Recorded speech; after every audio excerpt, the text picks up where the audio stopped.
Hey guys, welcome back to Fantasy Tipped. Julian here for another episode, doing this one about the Vancouver Canucks. Now, just like the other teams I've covered this year, we're going to talk about their projected lines and then their notable players, talking about which players I think have fantasy value and if they should be drafted at their current ADPs.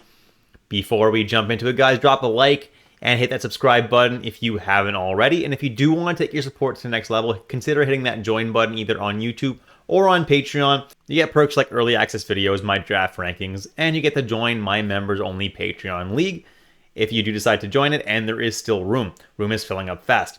Let's jump into it now, guys, and let's take a look at the Vancouver Canucks lines. On the top line, we have projected Nils Hoglander, JT Miller, and Brock Boeser. On the second line, I have Jake DeBrusk, Elias Pettersson, and Danton Heinen. On the third line, Dakota Joshua, Blueger, and Garland was a very solid line last year, and I'm expecting that to stick together. On the fourth line, Sherwood, Suter, and Daniel Sprong. Jumping into their notable players now, and the first guy going the earliest is JT Miller, going at an ADP of 10.6. Had an amazing year last year with 103 points and 37 goals. And yeah, his shooting percentage was a bit high at 19.1, but 14.9 is his career average, so I'm projecting him to get about 29 goals this year and 63 assists for a total of 92 points. That is my projection, and he still projects as the 12th best fantasy player. So while the ADP is slightly high, the center right wing eligibility is definitely something that I wouldn't mind drafting him at 10, 11, or 12, that is for sure. At number 2, Elias Pettersson is going at an ADP of 19.3, and his shooting percentage was right on par with his career averages. His on-ice shooting percentage, though, was high, like the whole Canucks team basically last year. I'm projecting 82 to 83 points for him and have him ranked 23rd overall. Next, I have Quinn Hughes, and he's going really early at an ADP of 21.6. Last year had an all-star season with 92 points in 82 games. Was really amazing, had a really solid high shooting percentage, and I think that a season that good probably not going to happen again, especially since the whole Canucks team had a very, very inflated on-ice shooting percentage. I have Quinn Hughes ranked as the 72nd best defenseman.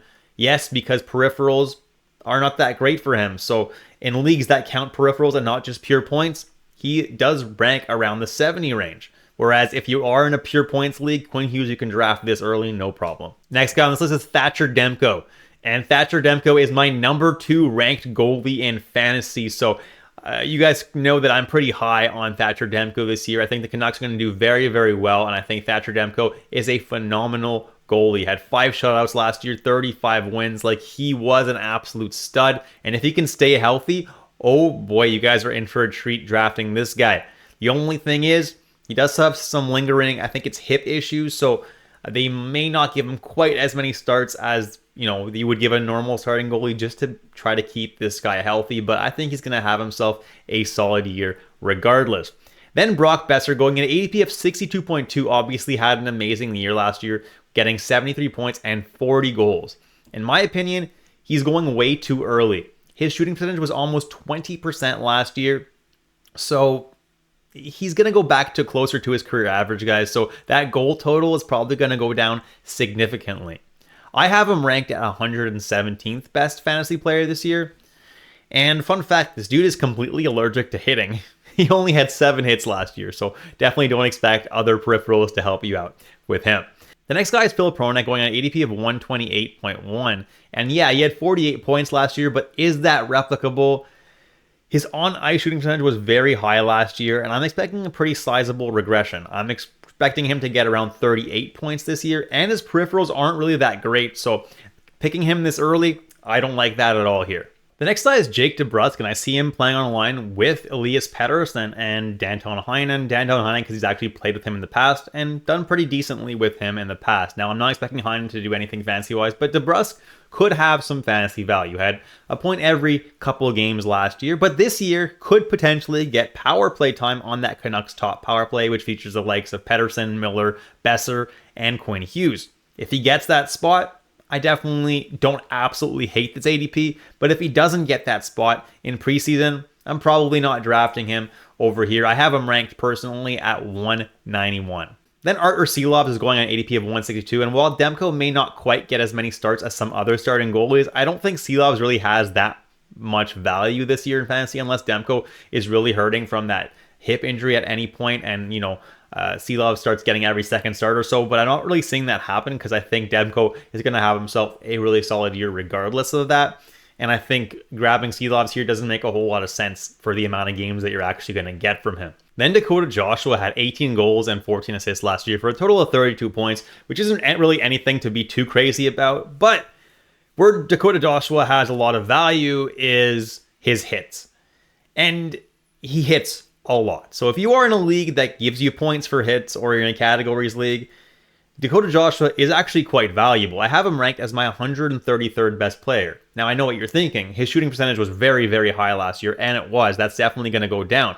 I'm only projecting for him to get about 11 to 12 goals this year, but still, with the amount that he hits, he's got a good amount of value, and if he can stay healthy the whole season, and you're in a league that counts hits, he should do pretty well for you. And he's got some pretty good chemistry with his line mates Blueger and Garland on that third line. The next guy on this list is Nils Hoglander, and he had a pretty good year last year with 24 goals, which is, pretty solid, but look at that shooting percentage. 20% is really, really high. And so obviously that's going to regress, and even with that 20% shooting percentage, he barely had fantasy value last year. Yeah, I'm going to be passing on Nils Hoglander this year, even if he does get that top line deployment. To me, it's not really worth going for him.